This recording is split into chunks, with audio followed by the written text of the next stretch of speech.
রাসূলের প্রিয় সাহাবীকে কেন মৃত্যুদণ্ড দিলেন হযরত ওমর রাদিয়াল্লাহু তাআলা আনহু? পিতাকে হত্যার অপরাধে তার দুই পুত্র এক যুবককে টেনে হিঁচড়ে খলিফা ওমর রাদিয়াল্লাহু তাআলা আনহুর দরবারে এসে হাজির হলো। তারা বলল, এই ব্যক্তি আমাদের পিতাকে হত্যা করেছেন, আমরা এর সঠিক বিচার চাই।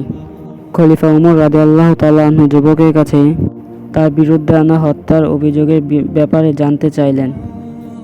যুবক বলল, অতি ক্লান্তি অনুভব করার কারণে আমি একটু খেজুর গাছের নিচে বসে বিশ্রাম করতে গিয়ে ঘুমিয়ে পড়ি। উঠে দেখি আমার উট আমার পাশে নেই। খুঁজতে গিয়ে যখন সামনের দিকে এগিয়ে যাই তখন তার মৃতদেহ পাই, যাকে আমাদের বাবা বাগানে প্রবেশের জন্য পাথরে আঘাত করে মেরে ফেলে। এই বিষয়ে যখন আমি তার সাথে কথা বলতে যাই তখন অনেক কথা কাটাকাটি হয় এবং কথা কাটাকাটির এক পর্যায়ে তাকে পাথর দিয়ে আঘাত করে ফেলি, যার ফলে তিনি মারা যান, যা ছিল সম্পূর্ণ অনাকাঙ্ক্ষিত ঘটনা। এর জন্য আমি ক্ষমা চাইছি।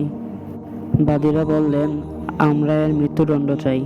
হযরত ওমর রাদিয়াল্লাহু তাআলা আনহু বলেন, উটের বদলে তো তুমি একটা উট নিলেই হতো, কিন্তু তুমি বৃদ্ধকে হত্যা করেছ। হত্যার বদলে হত্যা। এখন তোমাকে মৃত্যুদণ্ড দেওয়া হবে। তোমার কোনো শেষ ইচ্ছা থাকলে বলতে পারো। লোকটি বলল, আমার কাছে কিছু ঋণ এবং আমানত আছে। আমাকে যদি কিছুদিন সময় দিতেন তাহলে আমি বাড়ি গিয়ে সেই ঋণ ও আমানত পরিশোধ করে আসতাম। খলিফা ওমর রাদিয়াল্লাহু তাআলা আনহু বললেন, তোমাকে তো একা ছাড়তে পারি না। তুমি যদি তোমার তরফ থেকে কোনো জিম্মাদার রেখে যাও তবে কিছু সময়ের জন্য তোমাকে মুক্তি দিতে পারি।